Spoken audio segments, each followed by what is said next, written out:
माँ सरस्वती के चरणों में नमन करते हुए चरण कमल क्लासेस में आप सभी बीएड स्टूडेंट का एक बार फिर से स्वागत है।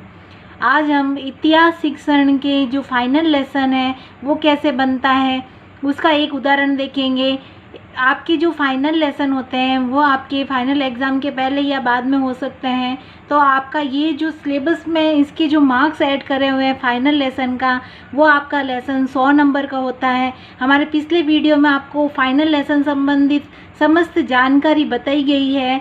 आज हम इसका एक इतिहास शिक्षण का उदाहरण देख रहे हैं।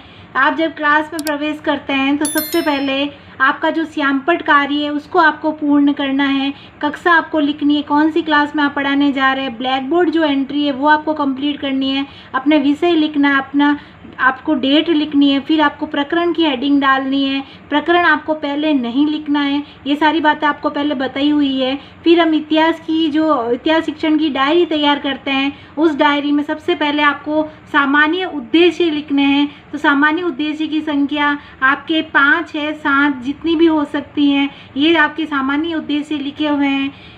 इसमें पहला उद्देश्य है आपके विद्यार्थियों। हम सब जगह यहाँ पे विद्यार्थी शब्द ये ले रहे हैं प्रयोग में, क्योंकि जो क्लास में आप स्टूडेंट पढ़ाते हैं वो बॉयज़ भी हो सकते हैं और गर्ल्स भी हो सकते हैं, इसलिए हम जो इनके लिए कॉमन वर्ड यूज़ लेते हैं विद्यार्थियों। सबसे पहले आपके जो सामान्य उद्देश्य लिखे जाएंगे डायरी में, उसमें इतिहास के सामान्य उद्देश्य निम्न है। विद्यार्थियों में इतिहास के प्रति रुचि जागृत करना, विद्यार्थियों में तर्क मनन चिंतन की शक्तियों का विकास करना, विद्यार्थियों में ऐतिहासिक दृष्टिकोण विकसित करना, विद्यार्थियों में समय ज्ञान का विकास करना, विद्यार्थियों को अतीतकालीन घटनाओं की जानकारी कराना, विद्यार्थियों में राष्ट्रीयता की भावना का विकास करना, विद्यार्थियों में अंतर्राष्ट्रीयता की भावना का विकास करना। तो ये जो सामान्य उद्देश्य होते हैं वो हमारे जो टीचिंग सब्जेक्ट है, शिक्षण से संबंधित होते हैं, विषय से संबंधित होते हैं। उसके बाद जो डायरी में आप लिखेंगे वो आपके होंगे विशिष्ट उद्देश्य। विशिष्ट उद्देश्य होते हैं हमारे प्रकरण से संबंधित, ये इसकी बात हम पहले कर चुके हैं। विशिष्ट उद्देश्य किस किस तरह से आपको बनाने हैं अब देख रहे हैं। पहला जो आपका ज्ञानात्मक उद्देश्य है वो आपके ऐतिहासिक इमारतों का जो परिचय है, भारत की ऐतिहासिक इमारतें हमारा आज का प्रकरण रहेगा, भारत की ऐतिहासिक इमारतें। तो ऐतिहासिक इमारतों से संबंधित आपको शिक्षण बिंदु बनाने हैं विशिष्ट उद्देश्य के। इसमें आपकी संख्या 2 हो सकती है, 3 4 भी हो सकती है। फिर हम बात कर रहे हैं ज्ञानात्मक के बाद अवबोध वाले आपके जो भी है आपके उद्देश्य वो किस तरह से बनेंगे, तो उसमें भी आपकी संख्या 2 3 4 हो सकती है। इसके बारे में आपको विस्तार से बताया गया है कि किस तरह से आपको उद्देश्य बनाने हैं। इसमें आप तुलना कर सकते हैं, व्याख्या कर सकते हैं, वर्णन कर सकते हैं। फिर आपके ज्ञानोपयोग वाले जो उद्देश्य है उसमें भी आप जो भविष्य में इसका उपयोग किस तरह से कर सकते हैं, निष्कर्ष निकाल सकते हैं, तर्क दे सकते हैं। इसकी भाषा रहेगी आपके तर्क निष्कर्ष आदि। फिर हम बात कर रहे हैं कौशल वाले में इमारतों का चार्ट मॉडल आदि बनाना। फिर हम लिख रहे हैं सहायक सामग्री, आपको क्या क्या काम में लेनी है। नेक्स्ट आपके डायरी में सहायक सामग्री लिखनी है। सामान्य सामग्री चौक डस्टर संकेतक पॉइंटर आप जो साथ लेके जाएंगे। विशिष्ट सामग्री में आपके चार्ट और मॉडल आएंगे। जैसे आपने फर्स्ट शिक्षण बिंदु में इस तरह से आपको विशिष्ट सामग्री लिखनी होगी। आपने फर्स्ट शिक्षण बिंदु में चार्ट बनाया है जो आपके लाल किले को दर्शाता है। आपकी जो शिक्षण बिंदु के पॉइंट है उसी के अनुसार आपको अपने ये विशिष्ट सामग्री लिखनी होगी कि किस में आप चार्ट यूज़ ले रहे हैं और किस में आप मॉडल यूज़ ले रहे हैं। दूसरे में भी आपके दूसरे शिक्षण बिंदु में भी चार्ट है तो आप चार्ट का वर्णन लिखेंगे। तीसरे में आपने मॉडल बनाया ताजमहल का, तो आप ताजमहल के मॉडल इस तरह से लिखेंगे कि भाई आप ताजमहल का मॉडल दर्शाएंगे। वो शिक्षण बिंदु किस में आप यूज़ ले रहे हैं उसके बारे में भी आपको लिखना होगा। फिर हम बात कर रहे हैं शिक्षण विधि, तो इसमें आपका जो मेथड काम में लिया जाएगा पढ़ाने के लिए वो आप लेक्चर मेथड व्याख्यान विधि काम में ले रहे हो, प्रश्नोत्तर प्रविधि काम में ले रहे हो, तो इस तरह से आपको अपनी डायरी में लिखना होगा। शिक्षण बिंदु जो है वो कौन कौन से आप इसमें शिक्षण बिंदु 3 आप इमारत भारत की 3 प्रमुख इमारतें आपको इस पाठ के दौरान पढ़ानी है। पहला आपका लाल किला, दूसरा हवा महल और तीसरा ताजमहल।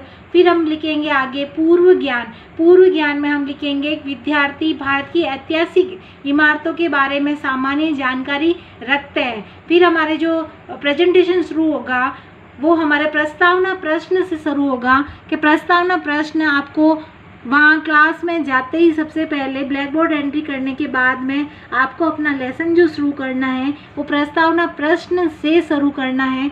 और इस बात का आप ध्यान रखिए कि हमारा जो पिछला वीडियो आया है कि लेसन आपको कैसे बनाना है, कौन से क्वेश्चन पहले करने हैं, कौन से बाद में करने हैं, तो वो वीडियो एक बार आप ज़रूर देखिए ताकि आपको अच्छे से समझ में आ सके कि आपको क्लास में जाते समय किन बातों का विशेष ध्यान रखना है, कौन सी सामग्री ले जानी है, या आपको कौन से क्वेश्चन पहले पूछने, कौन से बाद में पूछने, तरीका क्या होगा, इस बात की जानकारी आप हमारे पिछले वीडियो से प्राप्त कर सकते हैं। अब ये आपके जो प्रस्तावना प्रश्न पूछे जा रहे हैं वो आप प्रकरण तक पहुंचने के लिए पूछ रहे हैं। तो पहला प्रश्न हमने बनाया है, घर में पाले जाने वाले पक्षियों को कहाँ पर बंद किया जाता है। तो घर में जो हम पक्षी पालते हैं वो पिंजरे में, तो आपका आंसर पिंजरा आया है। तो इसी पिंजरे शब्द से आपको नेक्स्ट प्रश्न करना है, पिंजरे में बंद पक्षी क्या करना चाहते हैं, वो आज़ाद होना चाहते हैं, उड़ना चाहते हैं, स्वतंत्रता प्राप्त करना चाहते हैं। तो आपका ये वर्ड आया है स्वतंत्रता वर्ड। तो नेक्स्ट क्वेश्चन हम इन जो आपके आंसर मिलते हैं उसी से अपना क्वेश्चन पुटअप करेंगे।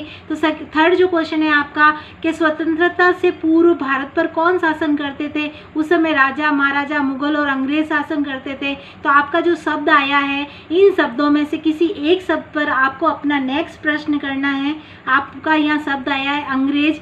अंग्रेजों तथा मुगलों द्वारा बनाई गई इमारतों को क्या कहते हैं। तो उस समय जो पुरानी इमारतें हैं वो हमारी ऐतिहासिक इमारतें कहलाती है। तो हम हमारे प्रकरण तक पहुँचते हैं ऐतिहासिक इमारतें। लास्ट आपका प्रस्तावना प्रश्न का जो प्रश्न होगा वो होगा ऐतिहासिक इमारतों के बारे में आप क्या जानते हैं। या संभावित उत्तर हो सकता है या समस्यात्मक उत्तर हो सकता है, क्योंकि विद्यार्थियों को इनके बारे में ज़्यादा जानकारी नहीं होती है। वो आपको प्रश्न का उत्तर देने की कोशिश करते हैं लेकिन पूरा नहीं दे पाते हैं। उसके साथ ही आप अपना उद्देश्य कथन बोलेंगे और उद्देश्य कथन बोलते बोलते साथ में जो ब्लैक बोर्ड पे आपने प्रकरण हेडिंग डाली है उसके आगे आज के जो टॉपिक है आपका प्रकरण भारत की ऐतिहासिक इमारतें जिनके बारे में आप पढ़ाओगे वो आपको लिखना है। साथ में नीचे उसको रेखांकित करना है, उसको अंडरलाइन करना है। फिर हमारा जो प्रेजेंटेशन आगे शुरू हो रहा है उसमें आपको डायरी में ये सारी चीज़ें लिखनी है, लेकिन क्लास में आपको सिर्फ ये प्रश्न ही पूछने हैं। जैसे आपको पहले शिक्षण बिंदु के 3 विकासात्मक प्रश्न पूछने हैं। 3 प्रश्न पूछते हुए आप पहुंचेंगे आपके पहले शिक्षण बिंदु जो था लाल किले में पहुंचेंगे। तो इस तरह से आपके कथन के सामने आप लाल किला का चार्ट लगा सकते हैं। डायरी में आपको चार्ट लगाना है, साथ में आप चार्ट बना के क्लास में ले जाएंगे और जब आप लाल किले के बारे में पढ़ाएंगे अपना कथन बोलेंगे तो आपको अपना जो ये टीचिंग एड है वो दिखाना है। लाल किला कैसा है, उसका निर्माण कब हुआ, उसकी जो खास बातें हैं वो आपको लिखने हैं। उस समय विद्यार्थी उसको ध्यानपूर्वक सुनेंगे और आपको ये जिसमें से जो महत्वपूर्ण बात है उसको श्यामपट्ट पर लिखना है। श्यामपट्ट पर लिखने के बाद आप विद्यार्थी को निर्देश देते हैं कि वो अपनी नोटबुक में नोट करें। उसके बाद आप श्यामपट्ट वापस साफ कर देते हैं। फिर आपको नेक्स्ट ये आपका पहला शिक्षण बिंदु यहाँ कंप्लीट होता है। फिर आप सेकंड शिक्षण बिंदु जो हवा महल पढ़ाते हैं तो आपको हवा महल के आपको प्रश्न पूछने हवा महल तक पहुँचने के लिए। तो हवा महल जब आप पहुँच जाते हैं शिक्षण बिंदु, वो शिक्षण बिंदु आपको ब्लैक बोर्ड पर लिखना है और हवा महल के बारे में स्टूडेंट को विद्यार्थियों को समझाना है और साथ में उनको अपना कथन बोलते हुए हवा महल के बारे में जानकारी देनी है। और उसमें से जो महत्वपूर्ण 2 या 3 जो लाइन है वो आप अपने श्यामपट्ट पर लिख सकते हैं और लिखने के बाद वही सेम प्रोसेस रहेगा।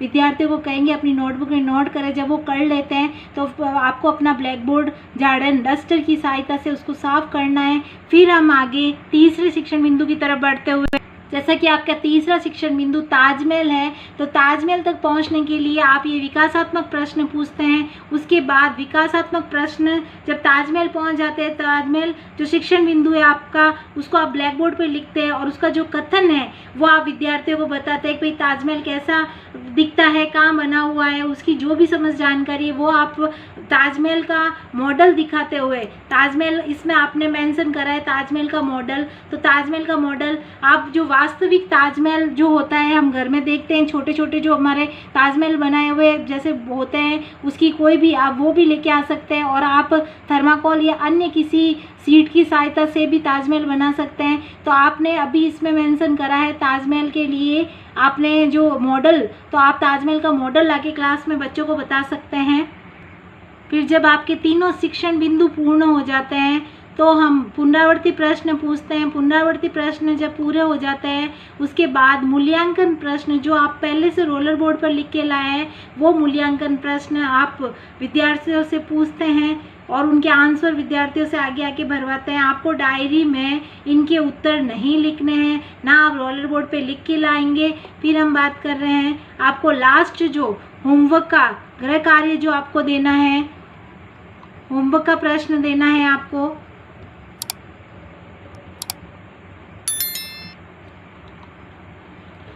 जैसा कि होमवर्क का प्रश्न देने के बाद में आपका लेसन वहीं ख़त्म होता है।